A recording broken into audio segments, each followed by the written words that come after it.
Hablaremos hoy de los etruscos accediendo a gentiles pedidos. Es un pueblo que no aparece muy seguido, ¿no?, en las historias.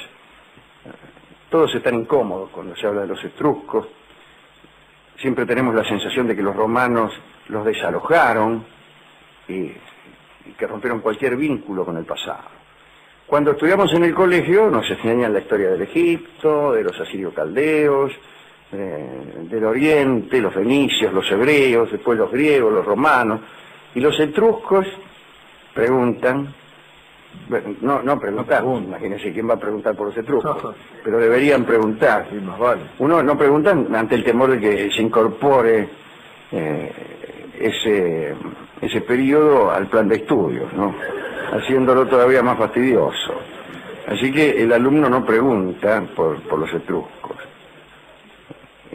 Y justamente por eso los etruscos y los hititas, digo por la pereza del alumnado, han quedado fuera de la historia prácticamente. La civilización, y sería mejor todavía decir la civilización etrusca, se desarrolló en la península italiana durante el primer milenio antes de Cristo. En la época de mayor poder, allá en los siglos 7 y 5 antes de Cristo, ya con Roma fundada, pero una Roma todavía torranta, imagínense. Bueno, ya en ese tiempo Etruria abarcaba probablemente toda Italia. Su nombre, Etruria, es la versión latina del nombre griego Tirreno o Tirseña, y los antiguos romanos llamaron a sus pobladores Etrugi o Tugi. Y de ahí se deriva el nombre de la actual región italiana que se llama Toscana. No sé cómo se deriva después de un largo asunto, ¿no? De Tugi a Toscana hay una cosa, Lo único que queda es la T. En cuanto a los orígenes de los etruscos, existen, no diré que muchas especulaciones, porque yo en mi vida no he visto a nadie especular sobre el origen de los etruscos. Sin embargo, acá en el texto dice que existen muchas especulaciones, ninguna de las cuales fue vista por mí jamás. Mire que he visto cosas, pero especulaciones sobre el origen de los etruscos no es lo más común. Nunca en la vida, y menos en la radio. En la tele. El caso es que es un pueblo extraño en ese sentido, en el sentido de que todo el mundo especula sobre su origen, digo yo. No, en el sentido de que nadie sabe de dónde ha venido, como sucede con los vascos.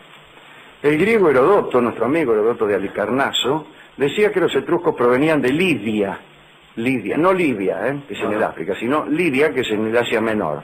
Pero conviene siempre desconfiar de Herodoto, ¿no? Después Tito Livio, el historiador, y Polibio, aquel de los ciclos políticos. ¿Recuerdan a Polibio? Los que estudiaban derecho político se encontraban ahí en las primeras páginas con Polibio. Después ya todo el mundo se olvidaba de él.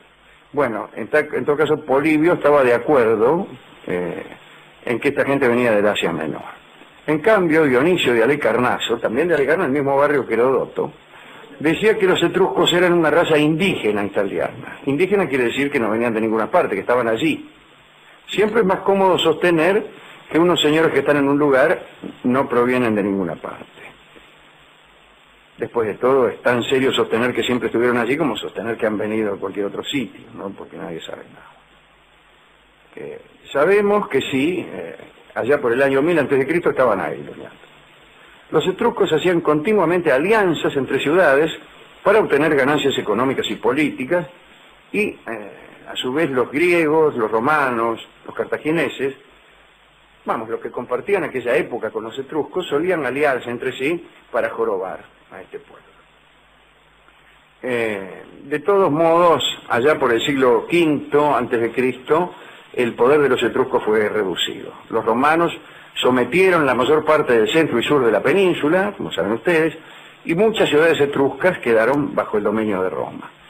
Una serie de guerras civiles hicieron que las ciudades etruscas aceptaran finalmente la ciudadanía romana, y estaba nuestro amigo Lucio Cornelio Sila, que era el terror de las poblaciones etruscas. Sila, ¿no? Atacó ciudades enteras, tomó posesión de tierras, y muy pronto el pueblo etrusco quedó totalmente romanizado, quedó oculto bajo el poder romano. Vamos a comentar, una vez hecho todo este aburrido introito, algunas particularidades de este pueblo. El idioma se ha perdido casi en su totalidad. Una de las últimas personas que sabía hablar el etrusco era el emperador Claudio. El emperador Claudio era, además de un ser abyecto, un gran erudito, un gran lector y un aficionado a la filología. Bueno, en la medida en que se podía ser filólogo en el siglo I, ¿no? Bueno, ese sabía hablar el etrusco. Y fue una de las últimas personas, probablemente la última. Aunque a lo mejor, claro, si no había otro que lo supiera, pienso en este último acto, ¿cómo sabían que Claudio hablaba el etrusco y nos estaba burlando de todos? Pero para eso era el emperador y tenía derecho a hacernos creer que sus balbuceos de borracho eran redondamente el etrusco. Vamos a hablar de algunas particularidades. Por ejemplo, de cómo medían el tiempo los etruscos. No contaban los días de medianoche a medianoche, como hacemos nosotros, o como hacían los babilonios. Tampoco lo hacían de una aurora a la siguiente, como los atenienses. Tampoco lo hacían como los hebreos, de una puesta de sol a otra. Los contaban de mediodía a mediodía. El mes, lo mismo que en la Roma primitiva, era un mes lunar, un mes medido por el intervalo entre dos lunas nuevas. Esto viene a confirmarse porque la palabra que entre los etruscos designaba al mes era la palabra tir, es decir, luna, que por otra parte era la diosa de la noche, la diosa luna, la triple diosa de la que habla Claes. Los etruscos, en la luna llena que estaba justo en el centro del mes, imagínense, si usted mira el mes de luna nueva a luna nueva, en el medio justo le queda la luna llena. Bueno, en el medio del mes tenía esa luna llena y allí se celebraba el día de los idus, y de los etruscos tomaron este nombre los romanos, que también llamaban idus al centro del mes. Recuérdese los idus de marzo, aquella célebre fecha en la que fue muerto nuestro amigo Julio César, y que da título al libro maravilloso de Thornton Wilder, que yo recomiendo leerlos, idus de marzo. Vayan ahora mismo. ¿Está cerrado acá enfrente? A las 10 cierra, sí, vale. Golpéenle, sí, golpéenle que les abra, y dice, véndame por favor el libro de Thornton Wilder que se llama Los idus de marzo, siendo que idus significa luna llena, aquella que está exactamente en medio del mes, le dice usted al empleado, si es que lo atiende a alguien, cosa que dudo. Sí. Y además si lo atienden y usted le empieza a hablar de todo esto, es probable que se fastidie. Sí. El empleado, porque es proverbial el fastidio de los empleados a quienes uno a las 2 de la mañana les explica qué cosa es un idus. De todos modos, ciertos eruditos dan una interpretación curiosa a este término, idus. Parece que itis quería decir confianza en Júpiter, a quien desde luego también adoraban los etruscos, ¿no? O también confianza en la luz. De allí que celebraban los etruscos, aquellos idus, los días en que particularmente eran luminosos, dado que a la puesta de sol seguía el brillo de la luna con una gran claridad, particularmente en aquellas ciudades donde no había iluminación. Algunos saltarán y dirán, y si estaba nublado, bueno, ante esa objeción conviene dar por terminado el programa. Los etruscos también utilizaban para dividir el tiempo nonas, es decir, periodos de 9 días, una especie de semana, que contaban con 8 días completos y el noveno era el día de mercado, ¿no? Ese día los reyes etruscos, ya que era una monarquía, daban audiencia y los ciudadanos planteaban sus asuntos, que generalmente eran asuntos judiciales, ¿no? Gracias a algunos historiadores antiguos se han conservado los nombres de 8 meses etruscos, de los 13 que probablemente tendría. Fíjese qué poca cosa queda de aquel idioma que ni siquiera tenemos los meses completos, ¿no? La serie comenzaba en marzo, al igual que en la Roma primitiva. En ese mes, empezaba el año, lo que sea, ¿no? Marzo se llamaba Belsitans, Cabreas era el mes de abril, Ampiles el de mayo, Aclus el de junio, Traneus, julio, Erimos, agosto, Helius, septiembre, y Sochefer, octubre. Y ya está, no tenían, ¿no? Ellos sabían, pero nosotros no. Ahora, ¿de qué sirve saberlo? Es una pregunta interesante. Por lo menos. Es una pregunta interesante. Sirve de lo mismo que sirve oír esto que estoy diciendo. Es decir, si uno es, por ejemplo, una gallina, no le sirve para nada. Su performance en el gallinero sigue siendo la misma, no entenderán nada. Pero, si usted siente ante cada noción una especie de halago del espíritu, de la mente, entonces pues le sirve justamente para eso. De todos modos, Julio César, como sabemos todos, reordenó el calendario. Bueno, el año que vivimos nosotros prácticamente lo inventó Julio César, después vino el Papa Gregorio, hizo algunas pequeñas modificaciones, pero fue Julio César el que inventó el año tal cual es. Abril quería decir año en etrusco, le digo por si alguno va a Etruria. Cada año que pasaba, cada abril que pasaba, digo, se me pegó el acento. De andar tanto con... Luego esa gente que va a Madrid y vuelve y dice, vale, hombre. Sí, vale. Bueno, yo anduve por Etruria y se me pegó el acento en la E. Parece que cada año que pasaba los etruscos insertaban un clavo en un muro del templo de la diosa Nortia, y esta ceremonia, que simbolizaba desde luego el paso del tiempo, fue adoptada por los romanos y más tarde aplicada en el templo de Júpiter Capitolino, donde también clavaban un clavo todos los años. De todos modos, la cantidad de clavos nunca puede ser demasiado llamativa. La historia toda de los romanos dura 1000 años, y nadie se va a asustar por 1000 clavos.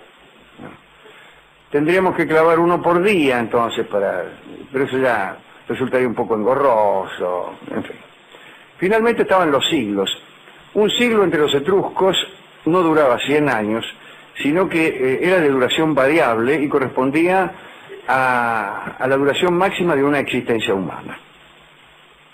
Según parece, estaba durando 119 años, que era lo que había vivido un tipo. El final de cada siglo, un tipo que ellos conocían, no un tipo cualquiera, ¿no?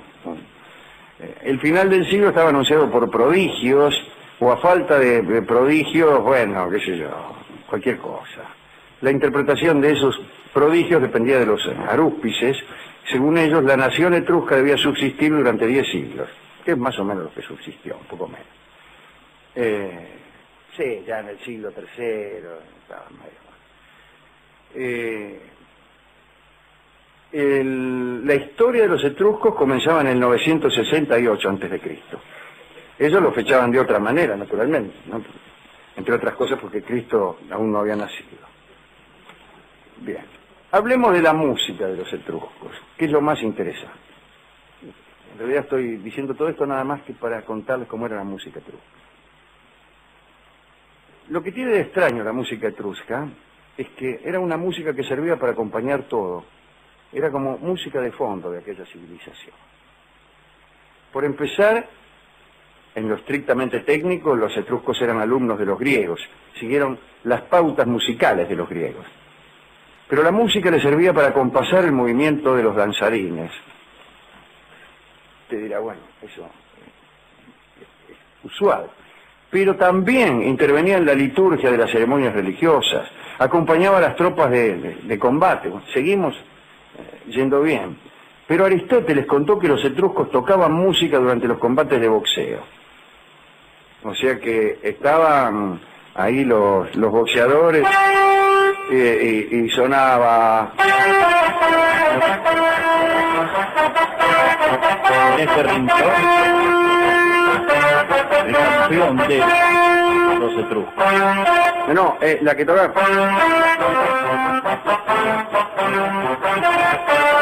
La cabalgata, ¿no? Claro, la cabalgata deportiva del siglo, claro, el boxeo. Cuando azotaban un esclavo, llamaban a algún guitarrista para que se tocara algo, me imagino, para que acompasara los azotes. Cuando cocinaban las amas de casa, lo hacían al son de la flauta. Y así, todas las ocupaciones, hasta las más banales, se desarrollaban con fondo musical. Se parece al cine. El cine nos acostumbró a algo parecido. Todo lo que sucede está acompañado de una música, de modo tal que nuestra naturaleza, cuando estamos en el cine, espera que haya una música que por otra parte subraya la escena, completa su significado, la connota y a veces hasta la cambia. A veces hasta la cambia. Música incidental. Exactamente. Tiene mucho sentido. Ya sabemos todos que cuando oímos es porque alguien recuerda. No me acordaba de eso. Yo tampoco hasta que no toqué eso. Claro. Recuerde, Simonazzi. Y así, cualquier situación. La situación amorosa, me imagino yo, tendría también una situación musical, un acompañamiento musical. Bueno, el caso es que según las crónicas de Dionisio de Halicarnaso, lo más difícil de encontrar en una ciudad etrusca era el silencio. Porque siempre está alguien tocando la flauta. Aristóteles cuenta que aun cuando amasaban pan, utilizaban la música y hasta dejaban de amasar si el músico se callaba. Es una mala costumbre, ¿no? Para pescar, en la caza, parece que capturaban a los jabalíes y a los ciervos, no solo con redes y con perros, sino con la participación de expertos flautistas. Parece que había flautistas talentosos que atraían a las bestias.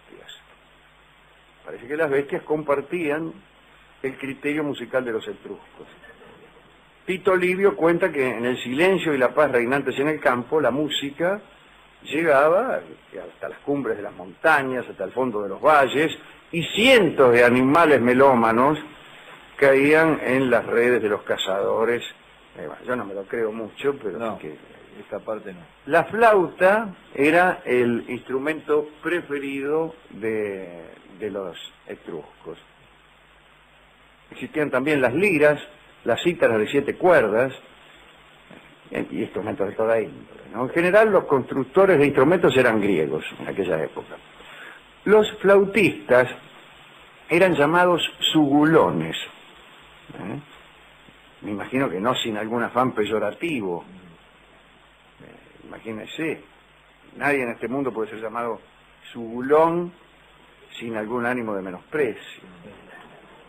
No importa en el idioma que fuere, si es en etrusco. Claro. No suena bien. Los sugulones, bueno, los sugulones eran famosos en toda la región.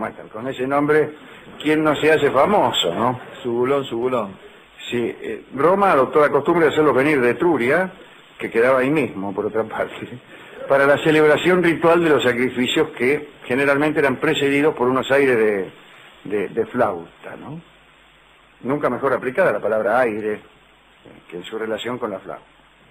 Un aire de flauta tiene más sentido que un aire de guitarra. Los sugulones constituían en Roma un cuerpo muy celoso de sus derechos, tenían un espíritu corporativo muy fuerte. Un día se negaron a tocar porque se les había suprimido un banquete tradicional en el Capitolio y se retiraron. Hubo una huelga de sugulones, el Senado se vio obligado a ceder. Bueno, todo lo que usted se imagina, al final los sugulones se salieron con la suya, como suele ocurrir. Los romanos tomaron de los etruscos, además de la música sacra, la música militar. Ahí tienen la trompeta etrusca. Gracias. Dio a los romanos su sonido. Dicen que los arúspices, los que adivinaban y leían las entrañas, ¿no? Escuchaban los sonidos de estas trompetas y traducían aquellas melodías celestiales como si se tratara de la voluntad de los dioses. Es decir, parece que los dioses expresaban su voluntad tocando la trompeta. Y entonces los críticos, es decir, los arúspices, traducían aquella música que suponían tocada por los dioses. Extraordinario, ¿no?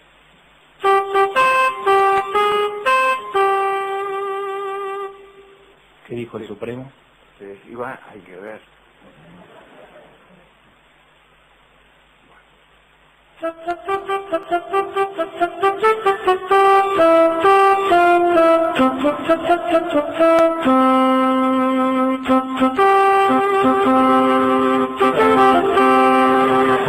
Iman.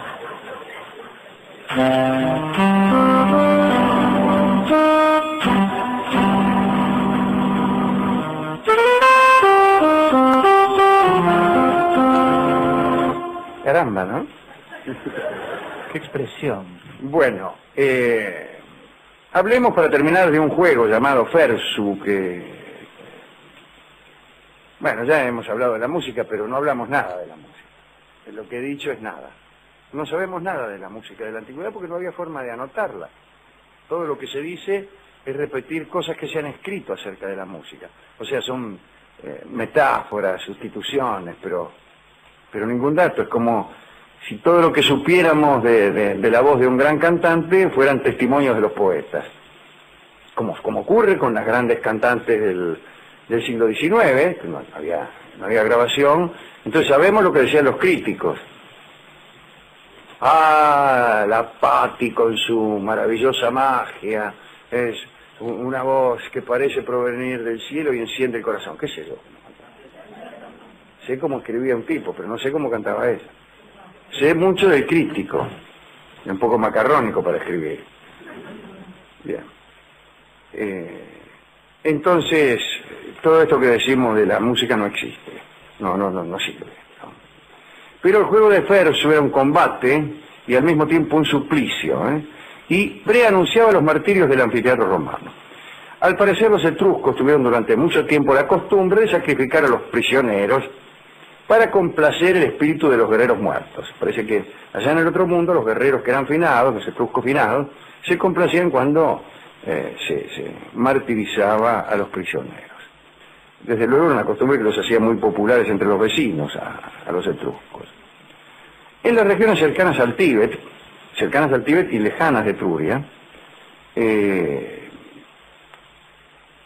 hacían eso, pero en realidad quemaban muñecos, ¿entiende? Al principio se sacrificaba un prisionero, lo tiraban al río, ponele, y después empezaron a tirar muñecos. Es para engañar a los dioses, o engañar a los guerreros muertos, que crean que somos más crueles de lo que en verdad somos. A veces hay divinidades que nos exigen una crueldad que los hombres no alcanzamos a conseguir, ¿no?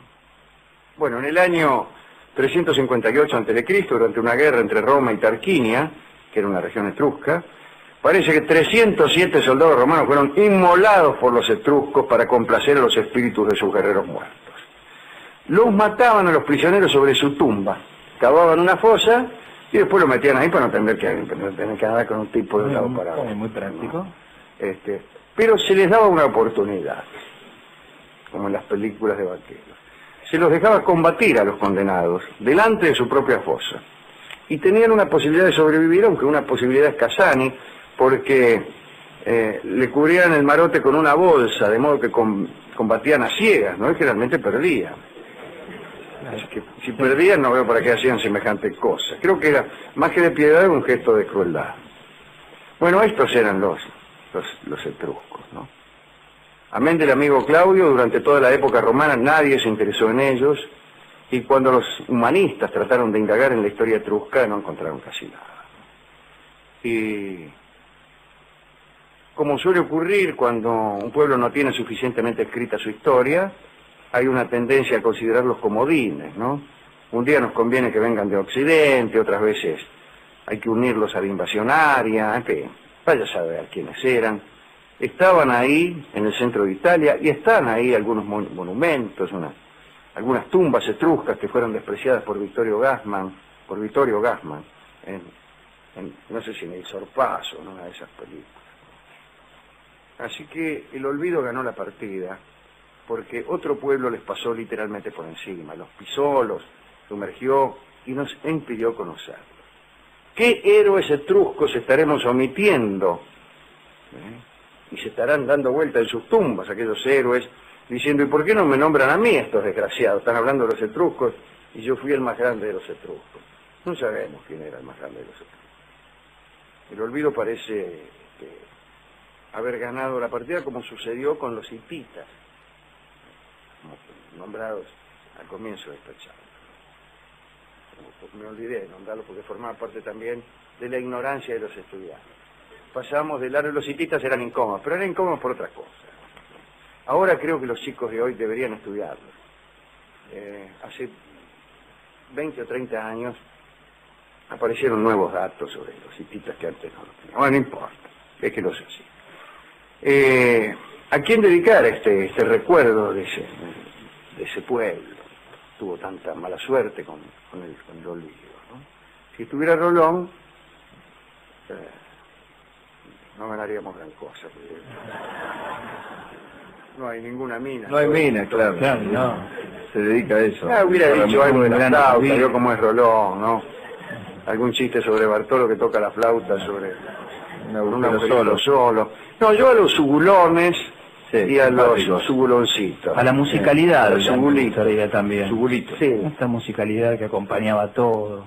Vaya a saber, ¿no? Por ahí tocaban muy mal. Bueno, no lo sabemos. No lo sabemos, ¿no? Sí, bueno, esta idea del cine también, de acompañar la percepción con música. Idea que el cine heredó del teatro. El teatro también tenía sus músicos. Claro, en vivo. Bueno, y a este perfecto etrusco que estamos hablando ahora. Este idioma perfectamente etrusco en el que nos expresamos. Hemos resuelto ya que los etruscos eran buenos músicos, ilustrar esta pequeña recordación con un tango que tiene el nombre de un instrumento que es la guitarrita. Probablemente se refiere a la cítara, y ya eludiremos en este programa la explicación del tránsito que va entre cítara y guitarra.